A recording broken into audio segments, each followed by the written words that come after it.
Daily. Taste the Daily.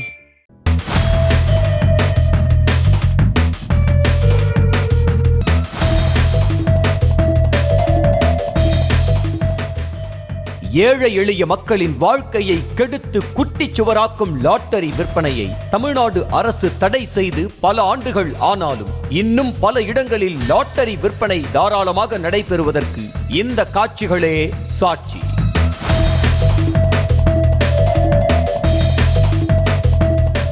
Salem புது road பகுதியில் டீக்கடை ஒன்றில் லாட்டரி சீட்டு விற்பதாக வந்த தகவலை அடுத்து செய்தியாளர் சிலம்பரசன் நேரில் சென்று பார்வையிட்டார். அப்போது சிவா காபி பார் என்ற கடையில் மட்டும் அதிகளவிலான கூட்டம் இருந்ததை கண்டு சந்தேகமடைந்தார். இதையடுத்து அவரும் அங்கு சென்று பார்த்தபோது லாட்டரி சீட்டு விற்பனை செய்வது தெரிய வரவே 80 ரூபாய்க்கு லாட்டரி சீட்டுகளை வாங்கிவிட்டு திரும்பி விட்டார்.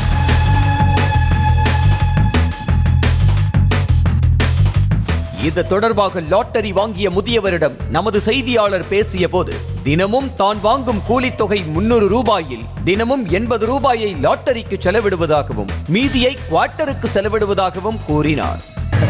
எவ்வளோ கிடைச்சி இன்னைக்கு எவ்வளோ செலவு பண்ணீங்க? 100 ரூபா கிடைச்சி 150 குவார்ட்ரு 80 அங்கே போச்சு, ஒரு 60 இருக்கும். மறுநாளில் ஒளிப்பதிவாளருடன் சென்ற செய்தியாளர் சிலம்பரசன் அதிரடியாக காபி பாருக்குள் புகுந்து லாட்டரி சீட்டு விற்பனையை அம்பலப்படுத்தினார்.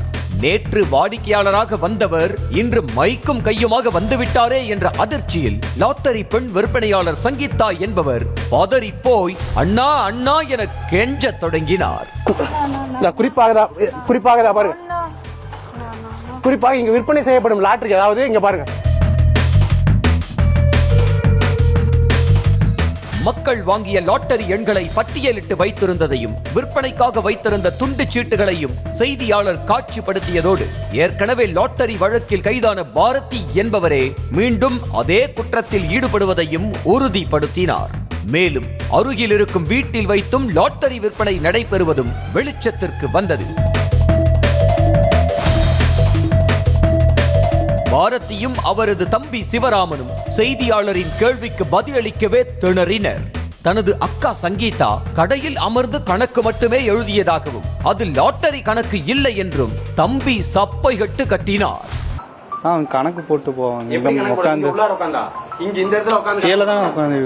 கீழே உட்காந்து கணக்கு போடுவோம். அனுமதி கொடுத்துருக்கீங்களா நீங்க? கணக்கு மட்டும் நம்ம எழுதலாம், நம்ம டீ வியாபாரம் 10-20 அதனால. டீ வியாபாரத்தை நீங்க அனுமதிச்சிருக்கீங்க? அது அவர் வந்து உங்க அண்ணன் வைஃப் அவரு இல்ல அக்கா அவங்க. அனுதினமும் மதியம் 3 மணிக்கு லாட்டரிகள் தேர்ந்தெடுக்கப்படும் நிலையில் அது முடிந்த உடனேயே இந்த கும்பல் விற்பனையை தொடங்கி விடுவதாக கூறப்படுகிறது. மேலும் அசாம் மாநிலத்தில் விற்பனை செய்யப்படும் போடோலாண்ட் லாட்டரிகளை வாங்கி அதிக விலைக்கு இந்த கும்பல் விற்பனை செய்து வருவதாகவும் தெரிகிறது.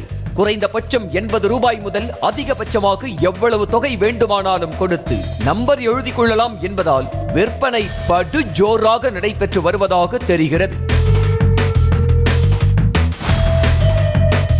இதனிடையே பாரதி மீது போலீசார் கைது நடவடிக்கை மேற்கொண்டுள்ளனர். மேலும் சிவா காபி பாருக்கு வருவாய்த்துறையினர் சீல் வைத்து நடவடிக்கை மேற்கொண்டனர். நியூஸ் தமிழ் செய்திகளுக்காக செய்தியாளர் சிலம்பரசன்.